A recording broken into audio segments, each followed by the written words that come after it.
The rain wasn't just falling, it was weeping from the heavens. Each drop struck the tin roof of the old garage like a desperate heartbeat, echoing through the dim, flickering light. Liam tightened the lock on the workshop door, his worn hands trembling slightly from the day's exhaustion. The scent of engine oil and rain mixed in the air, a smell he'd grown used to since the accident 3 years ago, the one that took his wife and left him a single father, trying to piece together what remained of his world. He turned to leave, pulling his faded jacket tighter around him, when he noticed the figure standing by the road. A woman, tall, elegant even in the storm, her once white blouse clinging to her skin, her hair plastered to her cheeks. Her high heels sank into the mud, and in her trembling hands she clutched a small designer purse like it was the last piece of her life she hadn't lost. When she looked up at him, her eyes were red from crying. And then, barely audible over the rain, came the words that would forever change both their lives. "Can I sleep in your car?" she whispered. Liam froze, the words hanging heavy in the damp night. He wasn't sure he'd heard her right. This woman, clearly from a world of wealth and grace, was asking to sleep in his old pickup truck. For a moment, all he could do was stare. Her lips trembled as she forced a broken smile. "I won't cause trouble. I just need a place to rest."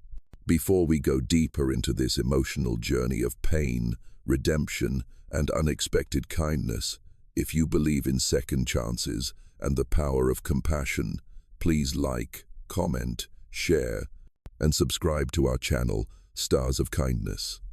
Let's spread more stories that remind us what humanity truly means. Liam finally nodded, his voice rough but gentle. The car's unlocked. There's a blanket on the back seat. She looked like she might cry again, this time from relief.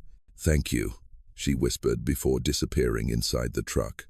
From the small apartment above his workshop, Liam couldn't sleep. He stood by the window, watching as the woman curled up in his old pickup, her head resting against the glass. He didn't even know her name, yet something inside him ached, a feeling he hadn't allowed himself to feel since the day his wife died. The next morning, sunlight poured through the garage window. Liam stepped outside to find her still asleep, her makeup smeared but her face peaceful. His 8-year-old daughter Chloe came running to him with her backpack bouncing. "Daddy, who's the princess in the car?" she asked, wide-eyed. Liam chuckled softly. "Just someone who needed a place to rest, sweetheart." When the woman woke, she was embarrassed, apologizing again and again. "I'm sorry," she said, brushing her tangled hair away from her face. "I'll leave right away." But Liam saw something in her eyes, pain, exhaustion, and pride all tangled together. "You can stay for coffee," he said. "You look like you could use it." Over steaming mugs of cheap instant coffee, she finally told him her name, Seraphina Vance. Once the CEO of a tech company that had made headlines for innovation and success, she was now nothing. Betrayed by her closest business partner, her fortune stolen, her name dragged through the mud by the media. She had lost everything in a matter of weeks. Her mansion, her friends, her reputation gone. "I didn't even have the courage to tell my family," she whispered. "They wouldn't understand." For a long time, Liam didn't reply. He just nodded, understanding the kind of loss that didn't show on paper. "You're not the only one who's lost something," he said quietly. "But you're still here. That counts for something." Something shifted that morning. Seraphina didn't leave. She helped him sweep the floor, organize the cluttered shelves, and fix the old coffee maker in the office. She was clearly out of her element, but there was a determination in her, one that slowly began to heal something inside him, too. As days turned to weeks, Seraphina became part of the little world inside that garage. She made Chloe's lunches when Liam was busy, painted the waiting room a soft blue, and even helped bring in new customers with her warm smile and business smarts. Chloe adored her. She would run to Seraphina after school shouting, "Miss Vance, guess what I drew today?" And Seraphina, no matter how tired she was, would listen with genuine interest. For the first time in a long time, laughter echoed through the garage again. but peace has a way of drawing out the past. One rainy afternoon, a sleek black car pulled into the workshop. A man stepped out, sharp suit, polished shoes, and a smug smirk that made Liam's blood boil. Even before he spoke, "Seraphina Vance," he said. "So this is where the Queen of Tech has been hiding, sleeping among grease and gasoline." Seraphina froze. Her hands shook, her face pale. "Victor," she whispered, her former business partner, the man who had destroyed her. Victor circled the garage like a vulture. "You always were dramatic, Seraphina. Running away from your problems won't make them disappear." His words cut deep. Liam took a step forward, anger flashing in his eyes. "I think it's time you leave." Victor laughed. "Oh, the mechanic's going to save the damsel now. How romantic." Seraphina's voice was barely a whisper, but it carried strength. "You took everything from me, Victor. My company, my home, my peace. But you'll never take who I am." He looked at her, sneering. "We'll see about that." And with that, he left, his car tires splashing mud across the pavement. That night, Seraphina cried, not from weakness, but from finally releasing years of pain. Liam didn't speak. He simply placed a blanket around her shoulders and sat beside her in silence until the tears stopped. Under the flickering garage light, she looked at him through swollen eyes. "Why are you being so kind to me?" Liam took a deep breath. "Because someone once was kind to me when I didn't deserve it, and it saved me." She nodded slowly, the tears turning into a fragile smile. "Maybe we both needed saving."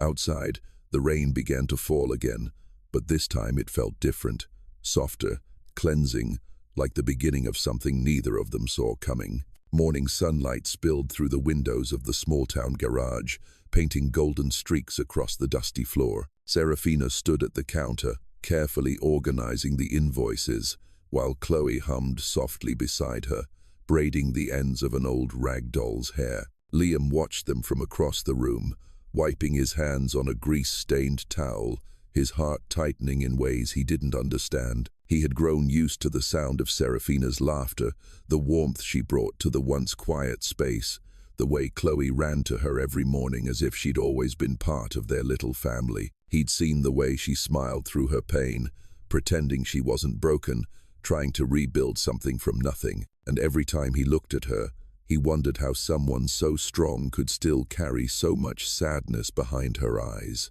Life was starting to feel almost normal again. Business at the garage had picked up. Word had spread that Liam's place wasn't just the best for repairs, but also the most welcoming. Thanks to Seraphina, who treated every customer with kindness, no matter who they were. She brought coffee, listened to their stories, and turned strangers into regulars. It was as if her presence breathed life into everything she touched. One evening, after closing, Liam found her outside, sitting on the hood of his old truck, staring at the sunset.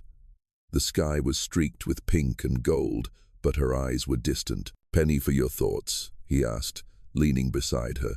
She smiled faintly. "I was just thinking about how strange life is. A few months ago, I had a corner office overlooking the city. Now I'm helping a mechanic file receipts in a garage, and somehow I feel happier." Liam chuckled softly.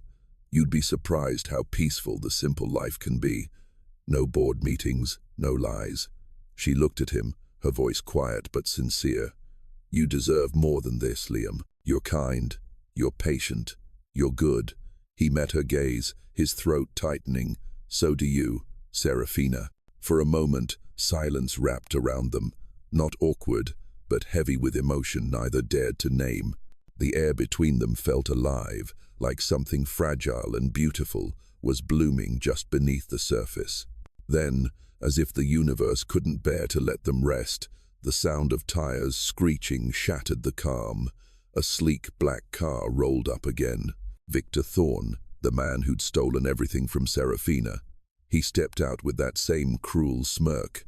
"Still pretending to play house? Seraphina? Cute. But you can't hide forever. The press is asking questions, and I'd hate for them to find out where you've been." Liam's jaw clenched. "You should leave." Victor ignored him, turning to Seraphina. "You have something that belongs to me, the contract. I know you kept a copy. Hand it over, and maybe I'll let you walk away quietly." Fear flashed in Seraphina's eyes, but she stood tall.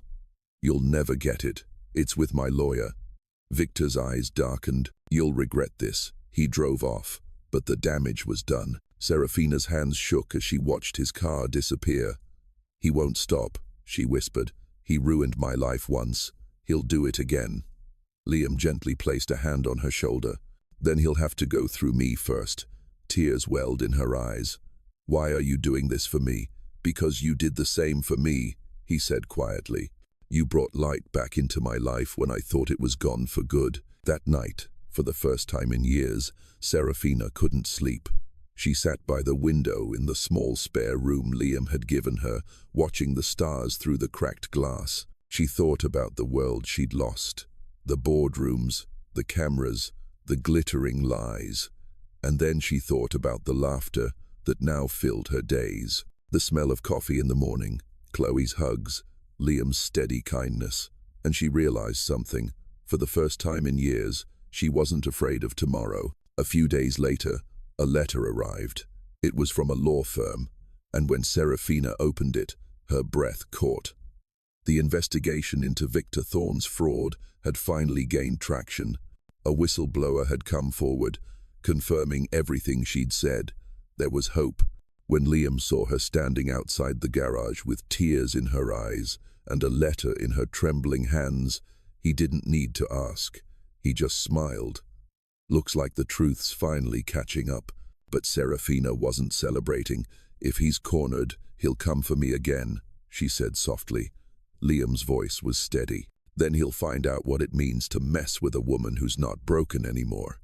In the days that followed, their bond deepened. They cooked together, laughed together, and sometimes when the nights grew quiet, they simply sat in silence, sharing unspoken memories. Chloe had begun calling her Miss Seraphina, though once Liam overheard the little girl whisper, "Mom," by accident, and Seraphina had cried silently afterward, her heart torn between love and guilt. But the world has a way of testing hearts right when they begin to heal.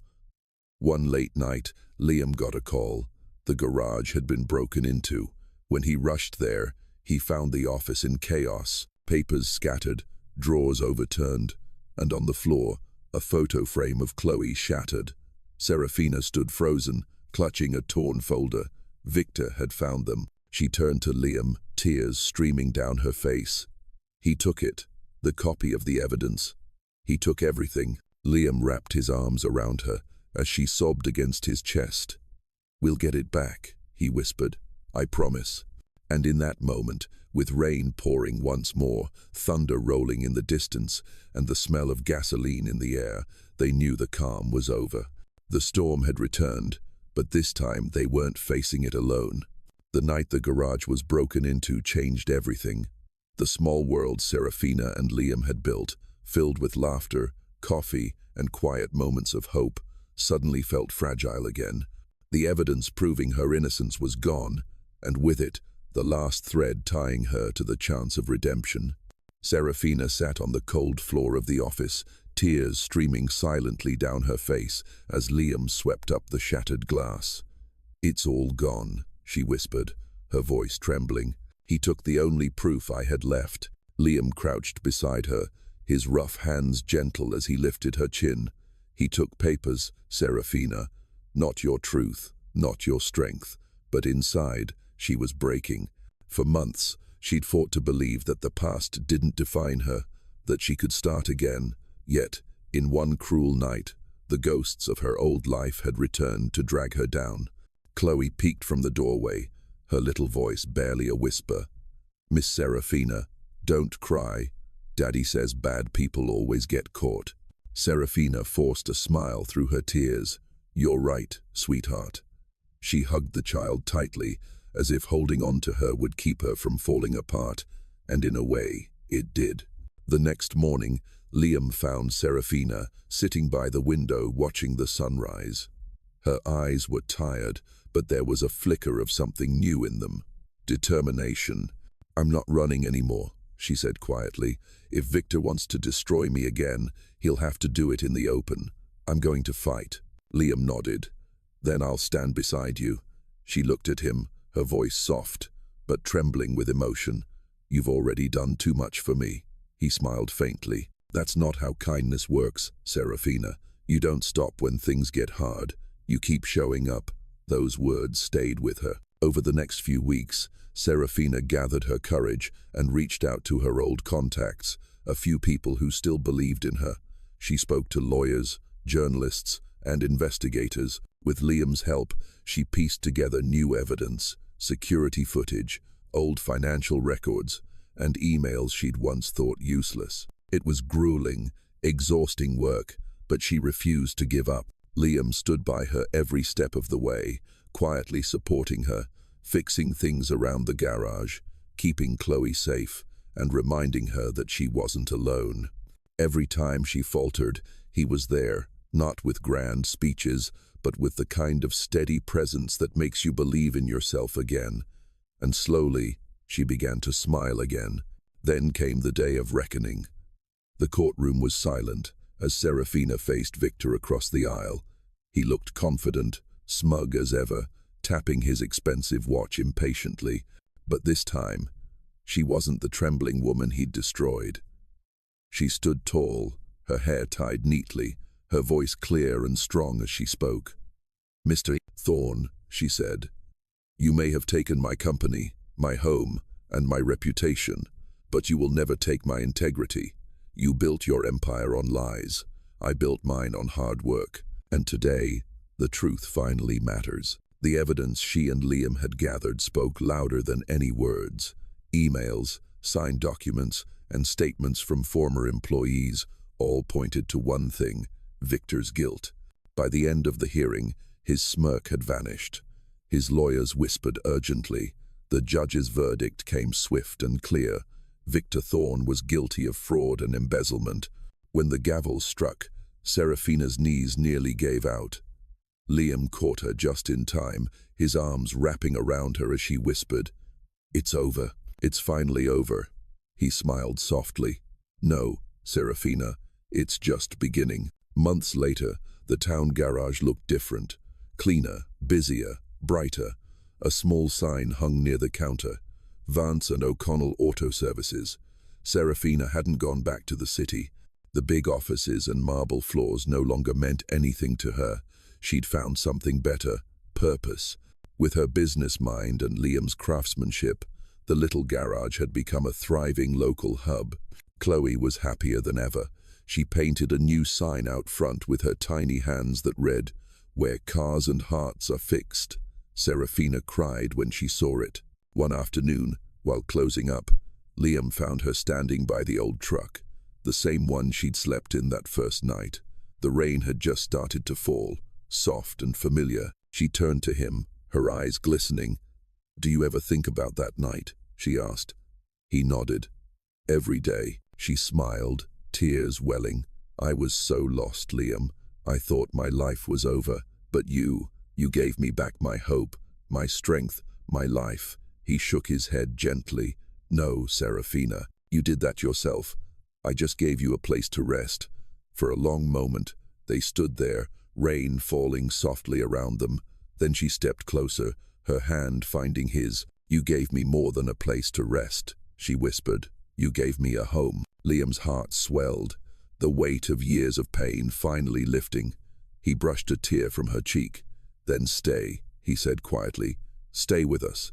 She smiled through her tears, nodding. "I already have." And as the rain poured, and the neon sign of Vance and O'Connell Auto Services flickered to life in the twilight, Seraphina leaned her head on Liam's shoulder, watching Chloe chase puddles outside, laughter echoing through the night. Two broken souls healed not by wealth or fame, but by kindness, second chances, and love that asked for nothing in return. The storm that had once brought them together now washed away the past, leaving only peace, promise, and the soft, steady hum of life beginning again. Sparkling Heart, if this story touched your heart, please like, comment, share, and subscribe to Stars of Kindness. Let's keep spreading stories that remind the world that love, forgiveness, and kindness can rebuild even the most shattered lives.